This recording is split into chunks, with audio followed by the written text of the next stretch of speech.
Mike Zwiefelback here today on WEKZ AM 1260 and FM 95.5 for To The Point. Time to check in with the Greene County Leaders Program here this year. They're ongoing to the 2023 portion of their year.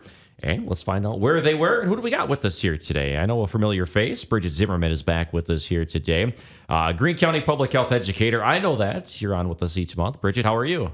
I'm doing well. Yeah, thanks for having me again. And I'm excited to be here talking about something other than health-related things. But yeah, I'm Bridget Zimmerman. I'm the health educator at Greene County Public Health.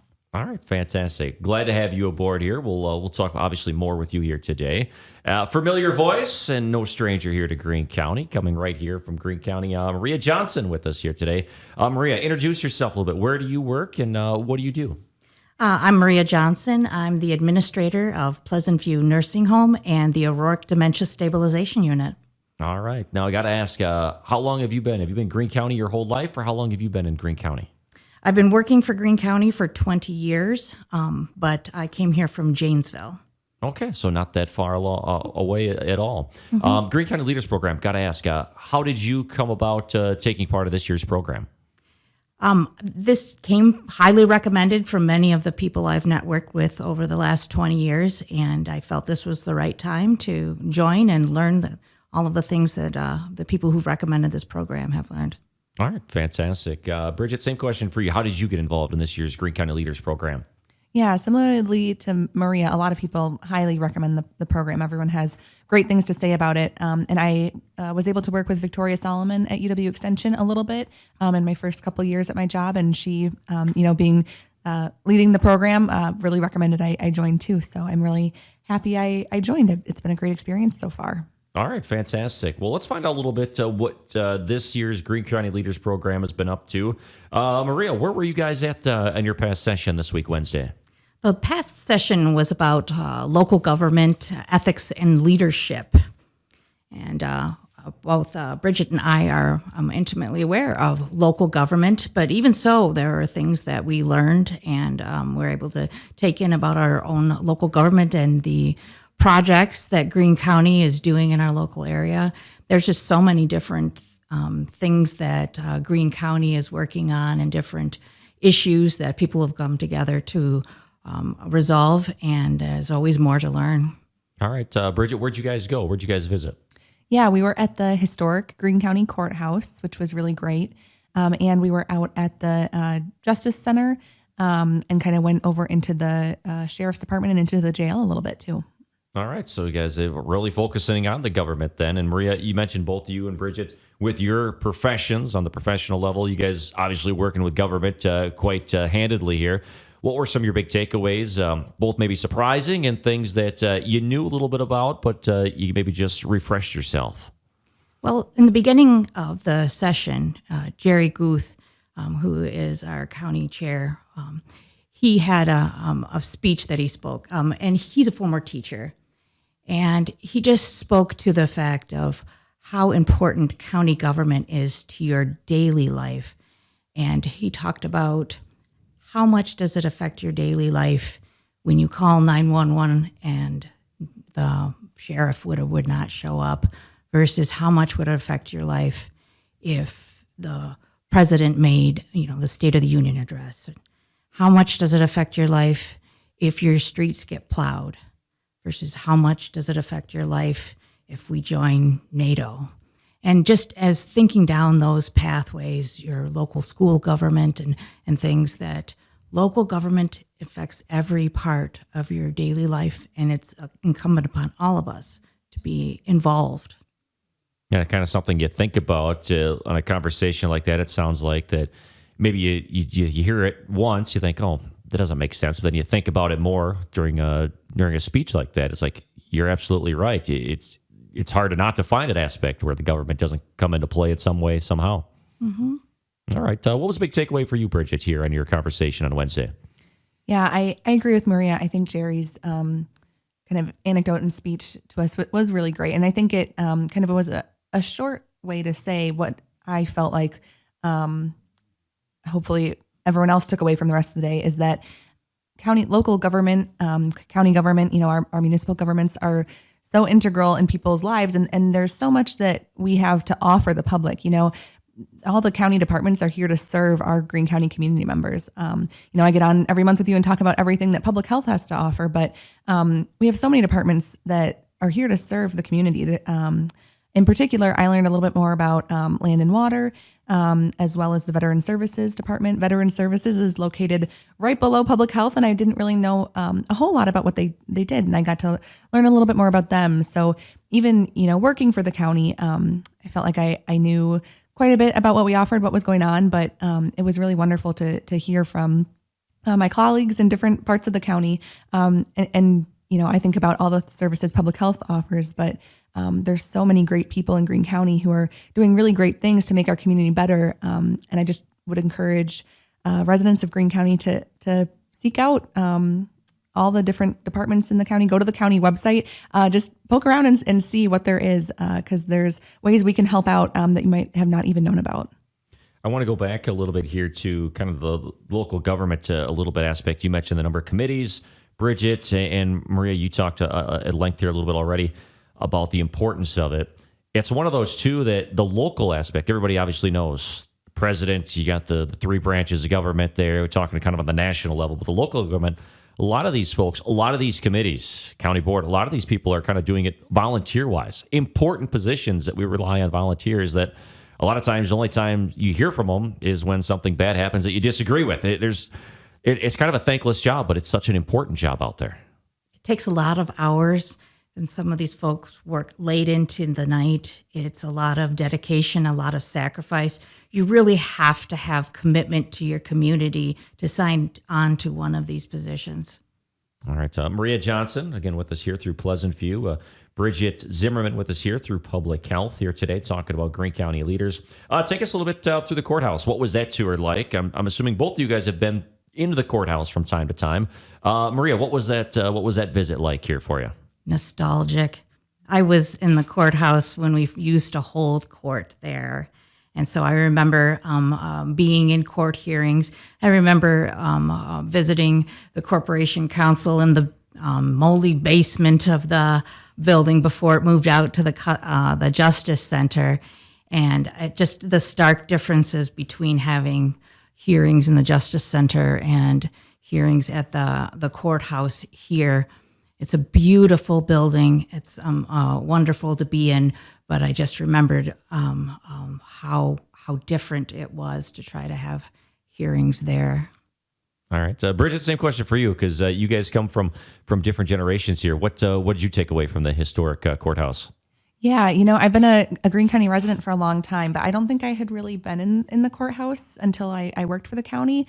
Maybe at some point in elementary school. I'm not sure I don't remember ever going on a tour or anything. But so the past couple of years, with COVID, for my job, I wasn't really going out to other county buildings. So now as I've been having more meetings in person and things, I've been able to go to the courthouse a little bit more. Got to go there a couple months ago to get my marriage license too, which was good. So I feel like the past couple of months I've been able to go visit it a lot more. And it really is such a great building. And I'd been in the, what's the room called that we were in? The boardroom. The boardroom. Thanks, Maria. And had been, downstairs in a few of the offices, but we got to go see a few of the little rooms off the main boardroom and poke around a little bit more. And it's a great historic building that we have, a great resource that we have in Greene County. So I love going in there whenever I get the chance to.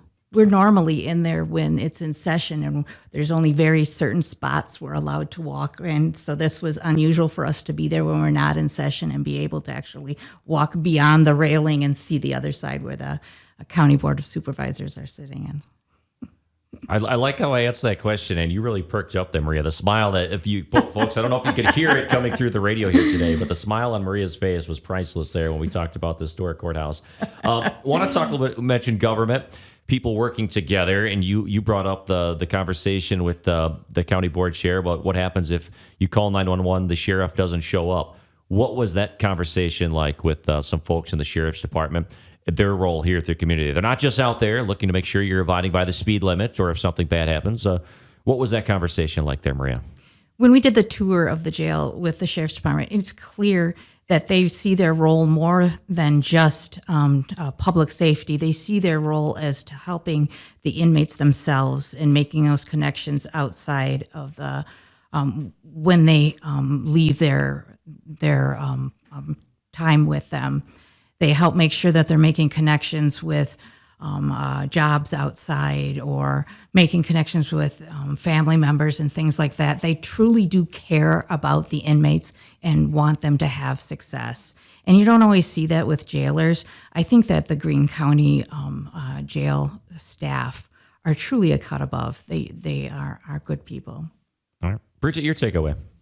Yeah, I have been lucky enough to work with some of the Sheriff's Department employees, some of the deputies on public health related things, whether it's doing like medication drop-off events where community members can drop off their unused or old medication. We work with the Sheriff's Department on that.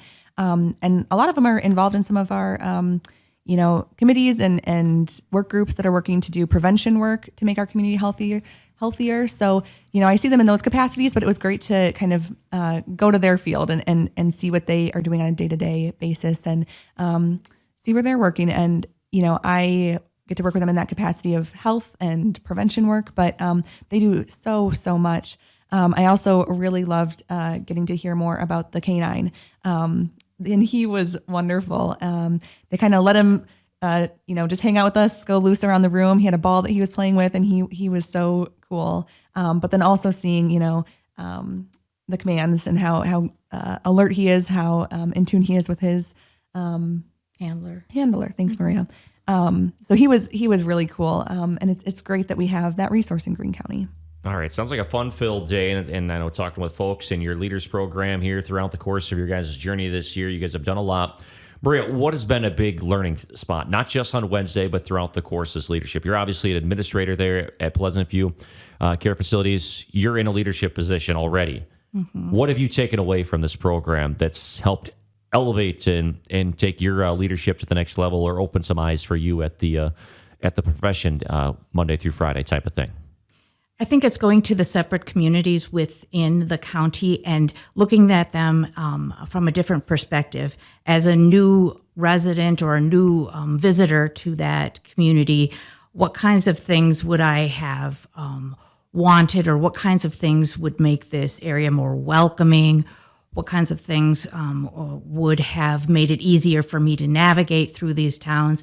And these are things I never even really thought about, but looking at things through a fresh perspective brought back to me when I look at my facility, what kinds of things would a new visitor want to see in my facility that would help with navigating, would draw someone in, would make someone feel welcome.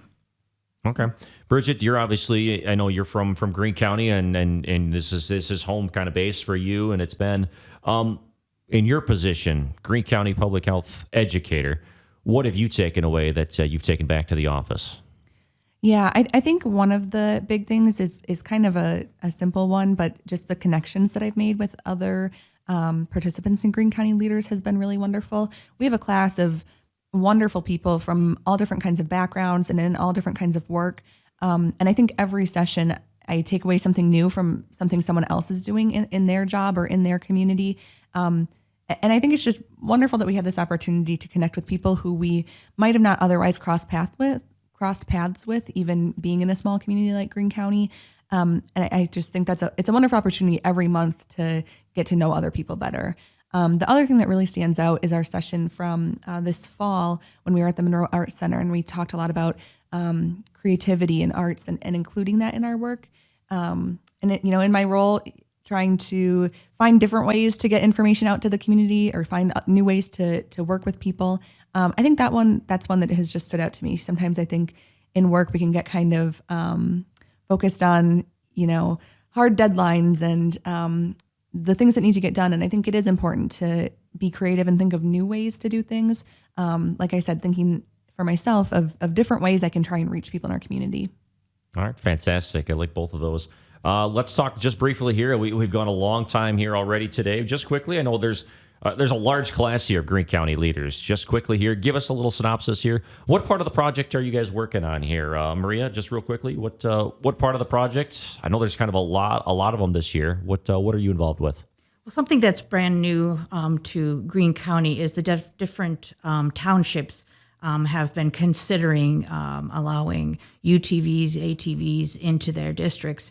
And as individuals may be coming into the Greene County area, I think it would clarify things as to where they are allowed and not allowed for folks. So we're working with the highway department to try to develop a map and maybe some materials for folks so that they know where this is allowed and not allowed, and working with the Greene County tourism for folks.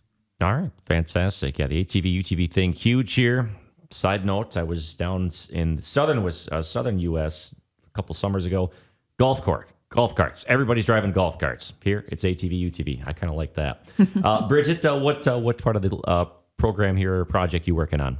Yeah, there's 4 of us who are working, and also with Olivia at Greene County Development Corporation, as well as with Teresa Keene at United Way of Greene County, to revive the aspiring leaders of Greene County. I think it was formerly Early Professionals of Greene County, kind of a networking group that also is hoping to do some professional development and volunteer opportunities. So we're all working on kind of reorganizing that group and starting to have some of those events available for people in Greene County to, again, network, get to know each other, as well as do some volunteering, help out some groups in our county. So people can stay tuned for that. We'll have more information probably online, and hopefully I'll be talking to you about it sometime here in the near future. So we're really excited to bring that group kind of back to the community. All right, fantastic. I love hearing about the different projects that you and your colleagues are working on through Greene County Leaders. Bridget, Maria, thanks so much for coming aboard the program here today, and continued success here and learning and utilizing the skills here through Greene County Leaders. Thank you. Thanks for having us. Yeah, thanks, Mike. All right, Bridget Zimmerman, Greene County Public Health Educator, Administrator at Pleasant View. Maria Johnson, our guest here today, talking Greene County Leaders on WEKZ for To The Point.